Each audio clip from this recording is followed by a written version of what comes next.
Pangarap mo bang makasama ang iyong fiancé, pero hindi mo alam kung saan ka magsisimula? Pwes, ang vlog na ito ay para sa iyo.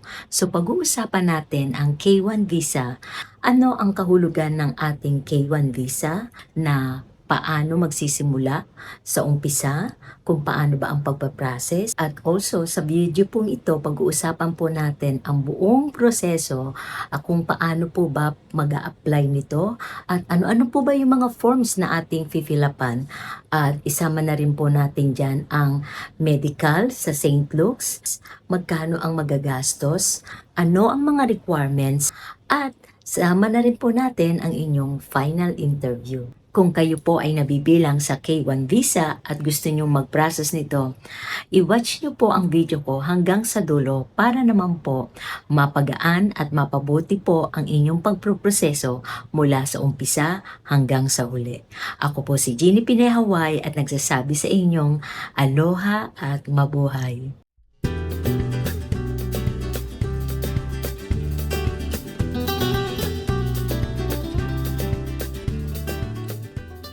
Welcome back mga kabayan. Nagbabalik na naman po tayo, si Jeannie Pinehaway. Ngayon po, pag-uusapan natin ang topic na ito ng K1 visa. The last time na video ko, ito pong video ito, na pag-usapan natin ang comparison ng K1 versus CR1. So ngayon po, pag-uusapan natin ang buong kahulugan ng K1 at ang buong proseso ng K1 para naman po ako makatulong sa mga kababayan natin na gustong magproseso ng kanilang mga fiancé visa. Iyon po ang ibig sabihin ng K1. Disclaimer lang po mga kababayan, no? Hindi po ako nagtatrabaho sa government or attorney immigration o even legal advisor. Ako lang po ay tumutulong sa ating mga kababayan para mabigyan ng guidance at tips base sa aking mga karanasan po, sa aking naging karanasan nung ako po'y nagpa-process ng aking US visa journey. At guys, mga kababayan, sana pwede po ako maglambing sa inyo ng click button para po sa subscribe button po dyan sa baba para naman po ako kahit papaano makapagbigay pa rin po ng ibang mga impormasyon sa ating mga kababayan at natutulungan ninyo ako at the same time nakakatulong din po ako sa inyo. At mabibigyan ko pa po kayo ng iba pang mga content na karaniwan na ito'y ginagawa ng ating mga kababayan o pinaprocess ng ating mga kababayan tungkol sa US visa journey. Okay guys, wag na nating patagalin, no? Alam ko excited na kayo. So, tanong nyo, ano ba ang K1 visa? Ito ay para sa foreign fiancé sa US citizen na magpapakasal po sa United States. Ibig pong sabihin, kukunin po nila ang kanilang fiancé sa Pilipinas nang magpakasal po sa United States within 90 days period of time. Importanteng tandaan po, kailangan po US citizen ang petitioner. Kung sino po yung magpipetition, kailangan po sila ay US citizen. Also po, kailangan po legally free marry po ang dalawang parehong partido. So, kailangan po, ibig sabihin, kailangan po single or unmarried po yung dalawang parties na magpapakasal po. Kapag nakapasok na po kayo sa United States, kailangan po, required po iyan talaga na magpakasal po kayo upon arrival, kasama na po ang bilang nun, within 90 days period of time. Tinawag po itong K1, ang K po stands for non-immigrant category. And then yung number 1 po, ito po yung classification para po sa fiancé. Ngayon po, pag-usapan naman natin yung step by step na paano po yung pagpaprocess natin ng complete proseso para po mapadali at mapagaan ang inyong ng K1 visa. Step 1, petition sa USCIS. Sino ba ang gagawa nito? Ang gagawa nito, ito po yung US citizen po sa US. Sila po ang magpa-file ng forms na I-129F. At ang babayaran po nito sa pagpa-filing po nito is $675 by mail, and kapag naman po through online is $625. Ang Form I-129F, iyan po yun, ibig sabihin po niyan, iyan po yung petition for aliens fiancé. Okay, ano-ano ba yung mga requirements o dapat nating ihanda bago tayo muna mag-files nito? So, kailangan nandito po ang ating passport, ang valid nyo po na passport na 6 months na hindi po siya na-expired. So, ito pong passport na sinasabi ko sa inyo, kailangan po ang inyong fiancé at ang fiancé, kailangan po ang inyong passport parehas pong hindi siya expired kasi requirements po yan. Then, number 2 is yung proof of relationship ninyo. Of course, kailangan po meron din proof of US citizenship. Paano po ba siya naging US citizen? So, kailangan meron din pong proof yun. Ano na rin natin dyan yung photos together and evidence and proof na kayo may relationship together. Halimbawa po nung sinasabi ko na mga proof of evidence ng relationship nyo, halimbawa po kayo nakapag-travel po kayong dalawa, kahit po nag-travel lang kayo sa Boracay o nag-travel kayo sa Cebu, kayong dalawa na may ticket. So, kasama na rin po dyan yung mga itinerary ng mga hotels na flight nyo together. For example, nagpunta po kayo ng Hong Kong. So, yun po isa pong magandang ebidensya ng relationship ninyo kapag nagta-travel din po kayo na magkasama kayong dalawa. So, ibig pong sabihin, itinerary nyo na kayo po magkasama kapag nagpa-flight po kayo kung saan man po kayo nagta-travel ng inyong fiancé. Also, proof na nagkita, required po iyan na kailangan din. So, for example po, si fiancé nyo pumunta po ng Pilipinas. So, yung pong lahat ng mga itinerary niya sa hotel at yung lahat po ng mga flight ng inyong fiancé na papunta from US to Manila. So, kailangan po itabi yun at kung meron man kayong nasa-save sa email, yun po isa sa mga proof of evidence and na nagkikita kayo dito sa Pilipinas. Kung nasa Pilipinas po kayo na nakikita ninyong fiancé nyo. And also, kailangan din po ng intent letters to marry ang inyong fiancé. So, iyan po yung una yung dapat paghandaan kasi kailangan makita nila na talaga bang legally ba kayo talaga na engaged sa isa't isa. So, yun ang kailangan nilang makita kung talagang marami kayong mga proof of evidence na hindi po fake ang inyong pagpapakasal sa United States. Ibig sabihin, yung balak nyong magpakasal ay hindi po fake dahil talaga po kayong engaged sa isa't isa. Tama na rin po natin dyan yung mga halimbawa ng relationship evidence kung paano po ba kayo nag-uusap. Meron po ba kayong through email, meron din po kayong through chat, through FaceTime, so through Messenger. So, yan din po, i-screenshot nyo rin po kung paano po ba kayo nagko-communicate within each other kasi tatanungin din po iyan sa inyo. Mas maganda po lahat po ng inyong call logs and then lahat po ng inyong proof na mga kung meron ba kayo ding mga cards and everything. So, importante po talaga ang lahat ng proof of evidence ninyo na kayo ay in relationship, na kayo po ay engaged sa isa't isa. Andyan po yung travel records, andyan din po yung chat records, mga IDs at supporting documents.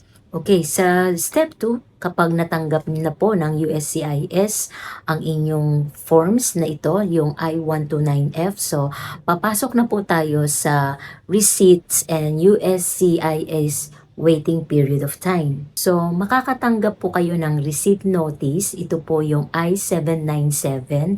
And then, makaka-receive din po kayo ng case processing. And then, number 3, meron din pong possible na makareceive po kayo ng ball RFE, meaning nagre-request po sila ng for evidence. Number 4, approval notice. So, ang tanong nyo sa akin, ano po yung timeline kung gaano po ba katagal ito mangyayari na makaka-receive kayo ng approval notice? Depende po iyan sa inyong mga case, sa nagbabaris po iyan, depende po kung gaano po kayo kabilis mag-response sa kanila, kung may mga additional documents pa pong hinihingi sa inyo. So, depende po sa case ninyo. So, magtatagal po ito ng probably 6 to 8 months period of time. Kung maayos naman po ang lahat ng mga papeles ninyo, mas mapapaikli pa po yun. Maaring 3, 4, 5 months. So, again, Depende po sa case-to-case basis po sa mga filing ng K1 kung paano nyo po na-file ito ng maayos. Okay, pumunta naman po tayo sa step 3. Since na-approve na po kayo sa USCIS, so nandito na po ang step 3 na transfer to NVC. Case transfer sa NVC. Meaning po ng NVC is National Visa Center. Kapag po na-examine na po at na-review po ng NVC ang inyong mga documents, so ipo-forward naman po nila yan sa US Embassy. Wala po kayong babayaran sa NVC processing fee kapag finorward po nila yan sa US Embassy. Dahil ngayon po, pupunta tayo sa step 4, ito po yung DS-160 application fee na meron naman po kayong babayaran dyan. And ang price po ng mababayad nyo sa DS-160 is 265 US dollars. Yan po yung DS-160 form na fill upan nyo po yun. So, ang ihahanda po natin diyang mga requirements nyo. Of course, nandyan yung passport ninyo, travel history, personal information ninyo, and also relationship details at case number po ninyo. Isama nyo rin po, syempre, importante po sa lahat ang civil documents. So, nandyan po yung birth certificate ninyo, nandyan din po ang inyong NBI clearance, at ang inyong Senomar. Kung kayo po ay single, lalabas po yung Senomar na ibig sabihin po nun is Certificate of No Marriage. And then, financial support documents also. Also, make a note, no, guys, if ever na nakapagtrabaho po kayo sa ibang bansa, for example, sa Hong Kong, or sa Middle East, o kung saan man po kayo nakapagtrabaho, the foreign countries. So, if ever po more than 6 months po kayo nakapagtrabaho doon o nakapag-stay po na nakatira kayo sa other countries, hindi po sa Pilipinas, sa other countries, kailangan po nila ng police clearance na record ninyo po. Dahil kailangan po nilang malaman kung kayo po malinis ang records nyo nung nag-stay po kayo sa other countries na pinagtrabahuhan ninyo o nung nakatira po kayo within more than 6 months sa other countries. So, bukod pa po yun sa NBI clearance. Okay, mga kabayan, no, tips ko sa inyo. Ang alam ko, madalas nagkakaproblema po yung ating mga kababayan dito tungkol sa minsan nakapagtrabaho sila sa ibang bansa, for example sa Hong Kong, no? Then hindi pala nila alam na mag-a-apply pala sila sa US as fiancé visa o kung anumang visa po sa US ang ina-applyan ninyo, no? Madalas po nagtatanong sa akin kung paano po daw kumuha ng kanilang police clearance o certification na nanggaling po sila sa ibang bansa kung saan po sila nagtrabaho. So, ang tip ko po sa inyo, ang lagi ko pong sinasabi, meron naman pong mga email address ang inyong mga dati nyo pong pinasukan or yung mga travel agency o yung sa bansa nyo po kung saan po kayo nagtrabaho. Meron po as long as alam nyo po yung mga records ninyo nung panahon po na nagtrabaho po kayo doon. Makakakuha po kayo niya ng inyong certification o police clearance as long as meron pa po kayong mga backup records nyo dati na kahit po nasa Pilipinas kayo, pwede na po kayo through online mag-email po sa kanila. Okay, balikan po natin yung DS-160 nyo, no, sa step 4. Ito po, lagi ko rin pong sinasabi sa inyo, kapag nag-fill up po kayo ng DS-160 mga kababayan o mga kaibigan ko dyan, mga sis o kakuya, so kailangan po, pag nag-fill up po kayo, paki-sure nyo po na lagi nyo pong i-double check or triple check po ang inyong DS-160. Huwag po kayo masyadong magmadali. Kailangan po ang lahat po ng mga civil documents at lahat po ng mga papeles ninyo nasa table nyo na po para organize po kayo kapag nag-fill up na po kayo ng DS-160 para hindi po kayo magkamali sa mga spelling, lalo na po sa mga dates. So, importante po iyan sa inyo. So, hindi po pwedeng magpamali-mali kayo sa inyong mga spelling at sa mga dates. Baka iyan po ang maging dahilan pa po ng hindi nyo pagpunta sa US. Okay, step 5 is yung financial support. Ito po yung I-134. So, iba po ito sa mga case na mga CR1 na I-864. Katulad ko po, CR1 and IR1 po ako. So, ang sa K1 visa po, ang kanila pong affidavit of support is I-134. Ito ang financial support ng US citizen na nagpipetition po sa inyo. So, ang mga kailangan po nila dito ay yung kanilang tax return, employment letter, and also kasama na rin po dyan ang income evidence. Usually, ang I-134 na affidavit of support, wala po yung filing fee. Pero, meron din pong mga cost na sa mga pagkuha po ng mga documents. Okay, step 6, makaka-receive na kayo ng mga instructions coming from the NVC or from the email na kung paano po kayo makaka-attend sa inyong interview. Step 6, magre-registered po kayo sa US Travel Docs Philippines para po iyan sa schedule nyo sa VAC at sa final interview. So, isasama na rin po natin yung medical ninyo sa St. Luke's at iyan po ay manggagaling po sa US Embassy Manila kung ano po yung ibibigay sa inyong instructions para po sa inyong medical exam. Step 7, medical exam. So, dadalhin niyo po ang inyong passport at saka yung application confirmation page po ng DS-160 at mga vaccine records po ninyo. So, iyon po I think ang babayaran po dyan ngayon, ang latest update po sa St. Luke's Medical na nagkukos po siya ng 29,995 and also kailangan din ng appointment details ninyo, ang schedule nyo po sa US Embassy Manila sa inyong final interview.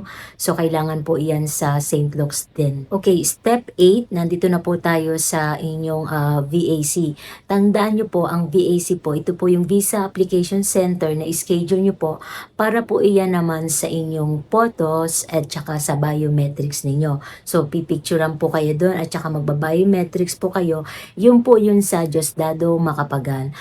Iba po yung final interview nyo sa US Embassy Manila. So make a note po, no, kailangan po mauna ang VAC. So hindi po kayo tatanggapin sa final interview hanggat wala po kayong VAC. Kasi yung inyo pong DS-160 na nanggaling po sa VAC, yan po ay may tatak na complete na po once na na-picturean na po kayo tsaka ng biometrics. Pagdating nyo po sa final interview, yung pong may tatak na DS-160, yun po yung ipipresent ninyo sa inyong final interview na meron po siyang complete na po yung inyong DS-160 dahil kayo po ay nakapag-biometrics na po at saka nakapag-photos na po kayo sa VAC, Visa Application Center. Okay, step 9, ito, final interview na. Ito ang pinaka moment of truth na iniintay ng mga K1. So, syempre, alam ko, kinakabahan kayo at kinakabahan din ang mga ibang nandiyan sa US Embassy Manila dahil na-experience ko po yan. Kinakabahan din po ako pagdating sa final interview. So anyway, sa pagdating po sa final interview, kailangan po maging prepared po kayo sa inyong lahat ng mga dokumento. Yun lang po ang aking tips, no? Pero dahil binigyan ko na rin po kayo ng tips na ihanda ang mga inyong mga dokumento, bibigyan ko rin kayo ng tips kung ano-ano po ba yung mga karaniwang tinatanong ng US Embassy Manila Consul sa inyo as K1. Number 1 po yan na tatanong nila kung paano po kayo nagkakilala. So, ang ipoproof nyo po dyan, ang timeline po ng inyong relationship kung paano po kayo nagkakilala ng inyong fiancé o fiancé. Kailangan ipakita nyo po ang inyong proof of relationship ng timeline na sa panahon na kayo ay nagkakilala at kung paano kayo nag-meet. So, yun po number 1 na tinatanong po ni Consul. Number 2, tinatanong po nila kung kailan yung planong magpakasal pagdating nyo po sa United States. So, kailangan be aware po kayo sa schedule kung ano po yung date at kung ano na po yung plano ninyo ng inyong fiancé na kayo meron ng schedule na magpakasal ng tamang exact date kung meron na po kayo. Number 3, pwede pong tanungin nila kung ano ba ang trabaho ng fiancé mo. Kailangan alam nyo po yan kung ano ang trabaho ng inyong fiancé.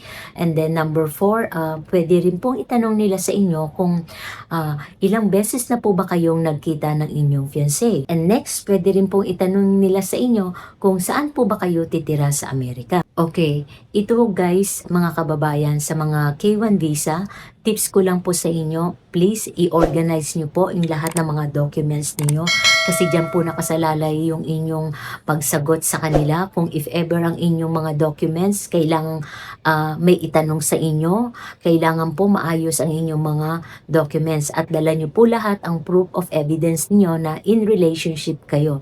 Then also, kung kayo po ay tinatanong ni Consul, siguraduhin niyo lang po na kampante po kayo na maayos po ang inyong sagot na yung totoo na sa alam niyo sa puso na totoo yung sinasabi ninyo. Maging normal lang po yung inyong sagot. Hindi naman po kailangang maging fluent at sobrang expert kayo mag-English. Hindi naman po. Maiintindihan po ni Consul. You try the best you can na makapag-English po kayo ng maayos at unawain po ang mga tanong ni Consul para po alam nyo rin po ang isasagot ninyo sa kanila. And also, no, huwag nyo pong kabisaduhin ang inyong mga sagot. Ang importante po, sabihin nyo lang po ang katotohanan kasi pag nagsasabi po kayo ng totoo, at alam nyo po by heart, kapag alam nyo po na totoo ang sinasabi nyo, dire-diretso po kayo makakapagsalita kasi hindi nyo po kailangang mag-memorize. Ang maiisip nyo po, yung relationship nyo, yung mga nakaraan ninyo at yung mga importanteng details nyo na kayo ay in relationship. Automatic po yan, magkukusa po iyan sa sarili nyo ang inyong pagsagot at mararamdaman po iyan ni Consul kung kayo po ay nagsasabi ng totoo at kayo po ay hindi nagme-memorize kasi alam po ni Consul yan dahil sa dami po ng kanilang in-interview na alam po talaga nila yan. Step 10. Okay, once na-approve na po kayo at kayo ay lilipad na po at kayo ay pupunta na sa US, kailangan po na within 90 days, no, makapagpakasal na po kayo. So, after po makapagpakasal na po kayo, ang may susunod naman tayong step, yung step 11 po, ito po yung adjustment ng inyong green card. So, magfa-file pa rin po kayo niyan. So, I think magagastos nyo doon is I think 1,400 something. Lahat-lahat na po yun. Kasi meron pa rin po kayong ipaprocess na sa inyong work and the travel permits. So, doon po sa paggastos ninyo sa inyong adjustment pagdating nyo po sa US. So, approximately lang po yung 1,400 plus na yon para po iyon sa mga additional pa po mga aayusin po ninyo. Ito po kasing adjustment of status para po iyan sa inyong pagiging permanent na po dito sa United States. Iyan po yung tinatawag nating green card. So mag-aantay pa rin po kayo ng 4 to 7 months para po makuha lahat ang complete proseso ninyo bago po kayo makapag-work once na matanggap nyo na po ang inyong green card. So once na natanggap nyo na ang green card, so officially pwede na rin po kayo mag-work dito sa United States. So good luck po sa mga K1. Sana po may natutunan kayo sa ating mahabang discussion ngayon at natutuwa ako sa inyo na nakakapag-suggest din kayo sa akin sa baba kung ano yung aking i-content. So kaya nandito ngayon ako sa K1 dahil may nag-suggest din po nito. Kung meron po kayong isa-suggest, no, o kung ano po yung gusto nyong gawin kong ang content, so leave comment lang din po kayo sa baba. So wag po kayong mahiya para po ma-discuss natin. Sana nakatulong ang vlog na ito sa mga K1, ang complete proseso po ninyo. At kung meron po kayong mga katanungan at kung meron kayong mga comments, leave comment below para po masagot ko kayo. So please like and share po kung meron po, kung nagustuhan nyo rin po ang aking content na ito, pa-subscribe na rin po. So thank you so much. Sana nagustuhan nyo po ang content na to. Bye! Thank you so much!